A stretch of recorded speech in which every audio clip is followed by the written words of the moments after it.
നമസ്കാരം, ജന്മഭൂമിയിലേക്ക് സ്വാഗതം. നാസിക്കിന്റേത് സമാനമായി മഹാരാഷ്ട്രയിലെ നാഗ്പൂരിലും ജിഹാദ് ആരോപണം ഉയർന്നിരിക്കുകയാണ്. ഇതേ തുടർന്ന് നാഗ്പൂരിലെ NGO ഓപ്പറേറ്ററായ റിയാസ് ഫാസിൽ ഖാസിയെ രാത്രി 10 മണിയോടെ മംഗപ്പൂർ പോലീസ് സ്റ്റേഷനിൽ നൽകിയ പരാതിയെ തുടർന്ന് അറസ്റ്റ് ചെയ്തു. ജോലിസ്ഥലത്തെ പരാതിയിൽ ആരംഭിച്ച കേസ് ഇപ്പോൾ ലൈംഗിക പീഡനം, നിർബന്ധിത മതപരമായ ആചാരങ്ങൾ, സൈബർ സ്റ്റോക്കിംഗ്, അപകീർത്തിപ്പെടുത്തൽ എന്നീ കുറ്റങ്ങൾ ഉൾപ്പെടുന്ന ബഹുതല അന്വേഷണത്തിലേക്ക് നീങ്ങിയിരിക്കുകയാണ്. NGOയുടെ ധനകാര്യം, പ്രവർത്തന ശൃംഖല, സാധ്യമായ ബാഹ്യബന്ധങ്ങൾ എന്നിവ പരിശോധിക്കുന്നതിനായി മഹാരാഷ്ട്ര തീവ്രവാദ വിരുദ്ധ സ്ക്വാഡ് ലോക്കൽ പോലീസിനൊപ്പം അന്വേഷണത്തിൽ പങ്കുചേർന്നു. ജോലിസ്ഥലത്തെ ബലപ്രയോഗവും മതപരമായ സമ്മർദ്ദവും സംബന്ധിച്ച ആരോപണങ്ങൾ ഉയർന്നുവന്ന നാസിക് TCS കേസുമായി സമാനതകളും അന്വേഷകർ പഠിക്കുന്നുണ്ട്. വിവാദത്തിന്റെ കേന്ദ്രബിന്ദുവായ യൂണിവേഴ്സൽ മൾട്ടിപർപ്പസ് സൊസൈറ്റി 2010 മുതൽ സാമൂഹിക പ്രവർത്തനങ്ങളിൽ ഏർപ്പെട്ടിട്ടുണ്ടെന്ന് അവകാശപ്പെടുന്നു. മംഗപ്പൂർ പോലീസ് സ്റ്റേഷനിൽ നിന്ന് കഷ്ടിച്ച് 1 കിലോമീറ്റർ അകലെ സ്ഥിതി ചെയ്യുന്ന ഇത് ആരോഗ്യ ക്യാമ്പുകൾ, വിദ്യാഭ്യാസ സഹായം, അടുത്തുള്ള ചേരി പ്രദേശങ്ങളിലെ കുട്ടികൾക്കുള്ള സാമൂഹ്യ പ്രവർത്തനങ്ങൾ തുടങ്ങിയ ക്ഷേമ സംരംഭങ്ങളുമായി മറ്റു കമ്മ്യൂണിറ്റി ഫൗണ്ടേഷനുകളുമായി ബന്ധപ്പെട്ടിരിക്കുന്നു. എന്നാൽ സ്ത്രീ ജീവനക്കാർക്ക് വളരെ വ്യത്യസ്തമായ ദുരനുഭവങ്ങളാണ് ഇവിടെ. 2023 സെപ്റ്റംബർ മുതൽ സംഘടനയുടെ HR മേധാവിയായി ജോലി ചെയ്തിരുന്ന 23 വയസ്സുള്ള ഒരു സ്ത്രീ സമർപ്പിച്ച വിശദമായ FIRന്റെ അടിസ്ഥാനത്തിലാണ് കേസ് മുന്നോട്ടു പോകുന്നത്. പീഡനം, നിർബന്ധം, അധികാര ദുർവിനിയോഗം എന്നിവയുടെ ആവർത്തിച്ചുള്ള സംഭവങ്ങൾ അവരുടെ വിവരണത്തിലുണ്ട്. ഏറ്റവും ഗുരുതരമായ ആരോപണങ്ങളിലൊന്ന് 2024 ജൂലൈ 18 ഓഫീസിലെ ഒരു ജന്മദിന ആഘോഷത്തിന് ശേഷം ഉച്ചയ്ക്ക് 1 മണിയോടെ ഇവരെ ഖാസിയുടെ ക്യാബിനിലേക്ക് വിളിച്ചു വരുത്തി. അവിടെ വെച്ച് അയാൾ അവരെ സമ്മതമില്ലാതെ കെട്ടിപ്പിടിച്ച് നെറ്റിയിൽ ചുംബിച്ചു. എന്നിട്ട് പറഞ്ഞു, ഇന്ന് നിന്നെ വിട്ടുപോകാൻ ഞാൻ ആഗ്രഹിക്കുന്നില്ല. ജോലി നഷ്ടപ്പെടുമോ എന്ന ഭയം കാരണം പരസ്യമായി ചെറുത്തു നിൽക്കാൻ കഴിയുന്നില്ലെന്നും അവർ പറഞ്ഞു. ഇത്തരം പെരുമാറ്റം ഒറ്റപ്പെട്ടതല്ലെന്നും FIRൽ ആരോപിക്കുന്നു. ഖാസി പലതവണ ശാരീരിക ബന്ധത്തിന് ശ്രമിച്ചതായും ഇത് കണ്ടെത്തുന്നത് ഒഴിവാക്കാൻ ശ്രമിക്കുന്നതിനായി CCTV ക്യാമറകൾ വിച്ഛേദിച്ചതായും ആരോപിക്കപ്പെടുന്നു. ഇയാളുടെ പെരുമാറ്റത്തെ എതിർത്തപ്പോൾ ജോലിസ്ഥലത്ത് ഇയാൾ പെൺകുട്ടിയെ അപമാനിക്കുകയും മോശമായി പെരുമാറുകയും ചെയ്തു. പരാതിയിൽ ബോധപൂർവമായ ഡിജിറ്റൽ നിരീക്ഷണവും ചൂണ്ടിക്കാണിക്കുന്നു.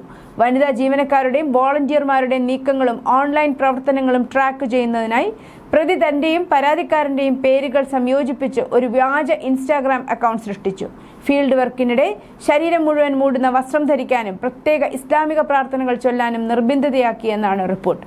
സമ്മർദ്ദം കാരണം 2 മാസത്തിനുള്ളിൽ അവർ രാജിവെച്ചു. അവരുടെ സേവനകാലത്ത് പരാതിക്കാരിയെക്കുറിച്ച് പ്രതി അവരോട് അനുചിതമായ പരാമർശങ്ങൾ നടത്തുകയും ചെയ്തിരുന്നു. പ്രത്യേകിച്ചും മുസ്ലിം അല്ലാത്ത സ്ത്രീകൾ കൽമ ചൊല്ലൽ, നമസ്കാരം എന്നിവയുൾപ്പെടെയുള്ള മതപരമായ ആചാരങ്ങൾ സ്വീകരിക്കാൻ സമ്മർദ്ദം ചെലുത്തിയതായും ആരോപിക്കപ്പെടുന്നു. ഇത് നിരവധി പേരുടെ രാജിയിലേക്കും നയിച്ചു. ഇതിൽ 2024 ചേർന്ന 24 വയസ്സുള്ള ഒരു അധ്യാപികയും ഉൾപ്പെടുന്നു. ഏപ്രിലിൽ സ്ഥിതി കൂടുതൽ വഷളായി. ഏപ്രിൽ 13 ഖാസി ഒരു മുൻ ജീവനക്കാരന്റെ അമ്മയെ വിളിക്കുകയും പരാതിക്കാരിയെയും സഹോദരിയെയും അവരുടെ കൂട്ടാളികളെയും കോൾ ഗേൾസ് എന്നും വേശ്യകളെന്നും പരാമർശിക്കുകയും അപമാനകരമായ ഭാഷ ഉപയോഗിക്കുകയും ചെയ്തു. അതേസമയം രാത്രി പ്രവർത്തനങ്ങളിൽ അവർ ഉൾപ്പെട്ടിട്ടുണ്ടെന്ന് അവകാശപ്പെടുകയും കുടുംബവുമായി ബന്ധം വിച്ഛേദിക്കാൻ പ്രേരിപ്പിക്കുകയും ചെയ്തു. ഏപ്രിൽ 17 സമാനമായ ഒരു സംഭാഷണത്തിന്റെ ഓഡിയോ റെക്കോർഡിംഗ് പുറത്തുവന്നു. പിറ്റേന്ന് ഈ വ്യക്തികൾ NGO ഓഫീസ് സന്ദർശിച്ചപ്പോൾ അത് പൂട്ടിയിട്ടിരിക്കുന്നതായി കണ്ടെത്തി. ഇത് പോലീസ് അടിയന്തര നടപടിക്ക് കാരണമായി. CCTV ദൃശ്യങ്ങൾ, call record, social media data, സാക്ഷിമൊഴികൾ, ഓഡിയോ റെക്കോർഡിംഗ് എന്നിവയുൾപ്പെടെ നിരവധി തെളിവുകൾ പോലീസ് പരിശോധിച്ചു വരികയാണ്. ഭാരതീയ ന്യായ സംഹിതയിലെ 1ലധികം വകുപ്പുകൾ പ്രകാരം കുറ്റങ്ങൾ പ്രതിക്കെതിരെ ചുമത്തിയിട്ടുണ്ട്. നാസിക് TCS വിവാദത്തിന് പിന്നാലെയാണ് ഈ കേസ് കൂടുതൽ പ്രാധാന്യം നേടുന്നത്. ജോലിസ്ഥലത്തെ ചൂഷണവും മതപരമായ സമ്മർദ്ദവും സംബന്ധിച്ച സമാനമായ ആരോപണങ്ങൾ അവിടെ ഉയർന്നു വന്നിരുന്നു. ഈ കേസുകൾ ഒറ്റപ്പെട്ട സംഭവങ്ങളാണോ അതോ ആവർത്തിച്ചുള്ള ഒരു സംഭവത്തിന്റെ സൂചനയാണോ എന്നും അന്വേഷകർ ഇപ്പോൾ പരിശോധിക്കുന്നുണ്ട്. ഫണ്ടിംഗ് ട്രെയിലുകൾ, സംഘടനാ ബന്ധങ്ങൾ, പ്രവർത്തന ശൃംഖലകൾ എന്നിവ സൂക്ഷ്മ പരിശോധനയ്ക്ക് വിധേയമാക്കിയതിനാൽ നാഗ്പൂർ കേസ് ഒരു വ്യക്തിഗത പരാതിക്ക് അപ്പുറത്തേക്ക് നീങ്ങി. മേൽനോട്ടം, ഉത്തരവാദിത്തം, സാമൂഹ്യ സേവനത്തിന്റെ ബാനറിൽ പ്രവർത്തിക്കുന്ന സ്ഥാപനങ്ങളുടെ ദുരുപയോഗം എന്നിവയെക്കുറിച്ചുള്ള ഗുരുതരമായ ആശങ്കകളും ഇത് ഉയർത്തിയിട്ടുണ്ട്. അതിനിടെ നാസിക് TCS കേസിൽ പ്രതി നിദാ ഖാന് ഇടക്കാല ജാമ്യം നിഷേധിച്ച കോടതി കേസ് ഏപ്രിൽ 27 പരിഗണിക്കും. നടപടിക്രമങ്ങൾക്കിടെ ഖാന്റെ അഭിഭാഷകൻ മെഡിക്കൽ കാരണങ്ങൾ ചൂണ്ടിക്കാട്ടി അവർ ഗർഭിണിയാണെന്ന് കോടതിയെ അറിയിച്ചു. ഖാന്റെ അസുഖവും മുൻകൂർ ജാമ്യത്തിനുമേലുള്ള അന്തിമ വാദങ്ങൾ ഉണ്ടാകുന്ന കാലതാമസവും കണക്കിലെടുത്താണ് ഇടക്കാല ആശ്വാസത്തിനുള്ള അപേക്ഷ സമർപ്പിച്ചതെന്ന് ഖാനെ പ്രതിനിധീകരിച്ച് അഭിഭാഷകൻ രാഹുൽ ഖസ്ലിവാൾ പറഞ്ഞു. നിദാ ഖാന്റെ നിയമനവും ഉത്തരവാദിത്തങ്ങളും സംബന്ധിച്ച് ടാറ്റ കൺസൾട്ടൻസി സർവീസസ് TCS പുതിയ വിശദീകരണങ്ങൾ നൽകിയതിനെ തുടർന്ന് അവരെ ചുറ്റിപ്പറ്റിയുള്ള വിവാദം കൂടുതൽ ശക്തമായി. നിദ ഒരു HR മാനേജർ അല്ലെന്നും നേതൃത്വപരമായ അധികാരമില്ലാത്ത ഒരു പ്രോസസ് അസോസിയേറ്റ് ആണെന്നും കമ്പനി ഉറച്ചു പറഞ്ഞു. കുറ്റവാളി എന്തു കുറ്റം ചെയ്താലും മാനുഷിക പരിഗണന പ്രധാനമാണെന്ന കോടതിയുടെ നിയമം ഈ പഴുതാണോ കുറ്റം ചെയ്തവർ ഉപയോഗിക്കുന്നതെന്നാണ് ഇപ്പോൾ സംശയിക്കപ്പെടുന്നത്.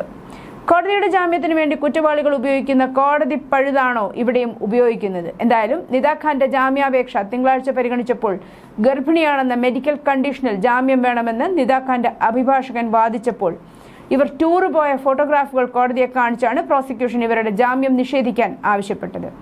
ഇതോടെ കോടതി ജാമ്യാപേക്ഷ തള്ളുകയായിരുന്നു. അപ്പോൾ ഗർഭം എന്നത് ജാമ്യം കിട്ടാൻ വേണ്ടി ഉപയോഗിച്ച വളഞ്ഞ വഴിയായിരുന്നു. ഇതുതന്നെയാണ് കുംഭമേളയിൽ വൈറലായ പ്രായപൂർത്തിയാകാത്ത പെൺകുട്ടിയുടെ കേസിലും. ഇവർ ഗർഭിണിയാണെന്ന വിവാദമാണ് ഉയർത്തപ്പെടുന്നത്. ഈ പെൺകുട്ടിയുടെ ചോദ്യം ചെയ്യലിന് വിട്ടുകൊടുക്കണമെന്ന ആവശ്യമുയർത്തി മധ്യപ്രദേശ് പോലീസ് കേരളത്തിൽ വന്നതോടെയാണ് ഈ പെൺകുട്ടിയെ വിവാഹം കഴിച്ച ഫർമാൻ എന്ന യുവാവ് പെൺകുട്ടി ഗർഭിണിയാണെന്ന വെളിപ്പെടുത്തൽ നടത്തിയത്. News desk Janmabhumi.